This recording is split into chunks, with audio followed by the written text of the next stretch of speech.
Hey guys, welcome back to a new video. Today I'm going to be showing you the best hunter build in the game. Now, I've tested a few builds out recently and this is definitely the one you guys should be using.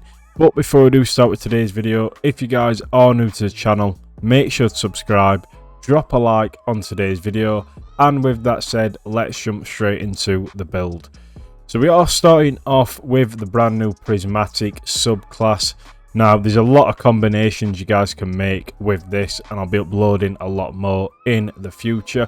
But to start off with today's video, we are on this right here, and we are using the Silence and Squall Stasis Super.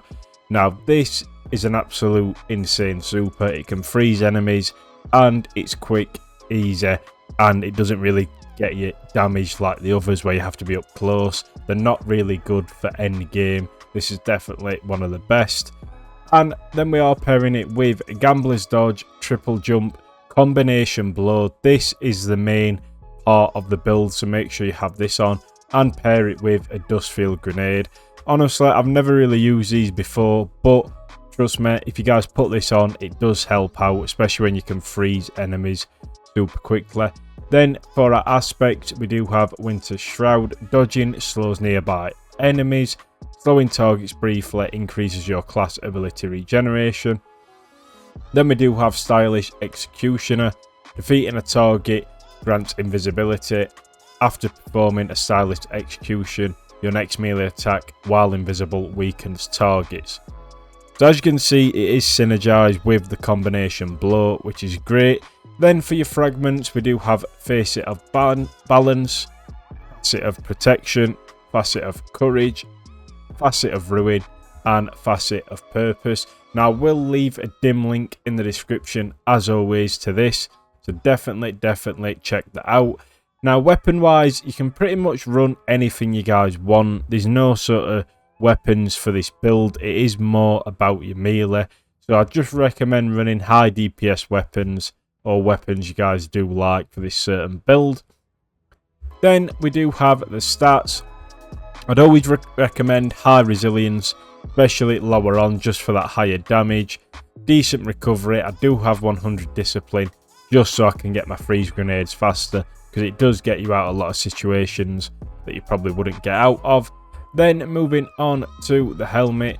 This is where the build can be changed depending on what weapons you're using. We have a recovery mod with Harmonic Siphon, which does say rapid stasis weapon final blows creates an orbital power. But you can change that around, obviously, if using different weapons. And a dynamo, so it does reduce our super. But the thing that makes this build synergize so well is the Liar's Handshake. It is overpowered now with the new season. And it says, using your arc melee ability or being hit by a melee attack will allow you to follow up with an extremely powerful melee counterpunch that will heal you. So pretty much if you pair this with the grenades, your melee, you're pretty much freezing, you're going invisible, and it is healing you.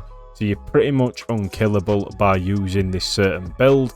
And we have paired that with a discipline mod, fastball, impact induction, and heavy-handed. Then for the chest piece, we do have recovery mod, harmonic resistance, solar resistance, concussive dampener, and for the leg armor, we do in fact have resilience mod, insulation, recuperation, solar weapon surge because we are using the sunshot, and recovery mod, reaper, and time dilation. Like I said, all these are sort of swappable, so you can change these depending on what you're using. And I just want to say there's a few good ones in the season pass. Now, I haven't leveled up yet in the season pass, but one you definitely want to get is this one here. Gain increased grenade and melee damage while transcendent. Make sure you have that on. Radiant Orbs, make sure you have that on. And there is one more on here, I believe, and it is this one. Void Sources deal increased damage if you're using a void weapon. Put that on.